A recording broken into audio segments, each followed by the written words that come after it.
বাঙালি জাতীয়তাবাদের উত্থান কখন হয়? আসসালামু আলাইকুম।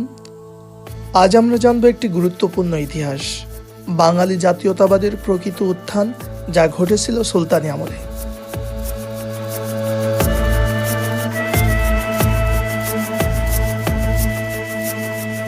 বাংলার নামকরণ ও একত্রীকরণ। 1352 সালে সুলতান শামসুদ্দীন ইলিয়াস শাহ ইতিহাসের এক মহানায়ক। তিনি প্রথম গৌড়, বরেন্দ্র, পুন্ড্র এই বিভিন্ন জনপদগুলোকে একত্রিত করে বাংলা নামে একটি রাষ্ট্র প্রতিষ্ঠা করেন, যা পরিচিত হয় শাহী বাংলা নামে। এটাই প্রথমবার বাংলা একটি পূর্ণাঙ্গ রাজনৈতিক পরিচয় পায়।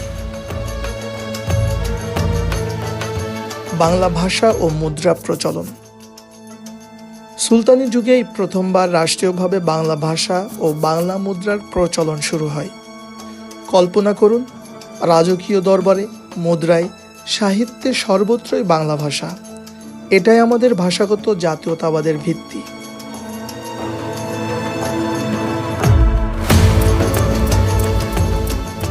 স্বাধীন সালতানাত।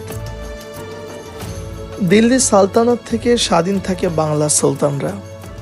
1338 সালে ফখরুদ্দীন মোবারক শাহ সোনারগাঁওকে রাজধানী করে স্বাধীন বাংলার ঘোষণা দেন। এই স্বাধীনতায় বাংলাকে দেয় আলাদা রাজনৈতিক পরিচয়। বাংলা সাহিত্যের স্বর্ণযুগ। সুলতান আলাউদ্দিন হোসেন শাহের শাসনামলে বাংলা সাহিত্যের সবচেয়ে বড় বিকাশ ঘটে। মহাভারত, রামায়ণের বাংলা অনুবাদ, শ্রীকৃষ্ণ কীর্তন সবই এই সময়ের ফসল। সাহিত্যই জাতির প্রাণ, আর সুলতানি আমলেই তার সূচনা।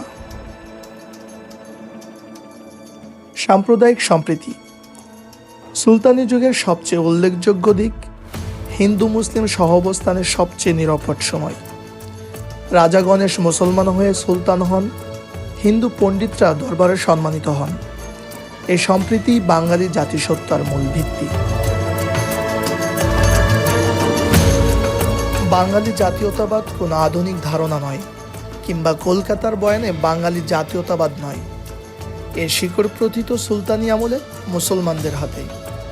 একত্রিত ভূখণ্ড, নিজস্ব ভাষা, স্বাধীন রাষ্ট্র, সমৃদ্ধ সাহিত্য আর সাম্প্রদায়িক সম্প্রীতি, এই 5টি স্তম্ভের উপরে দাঁড়িয়ে আছে আমাদের জাতীয়তাবাদ।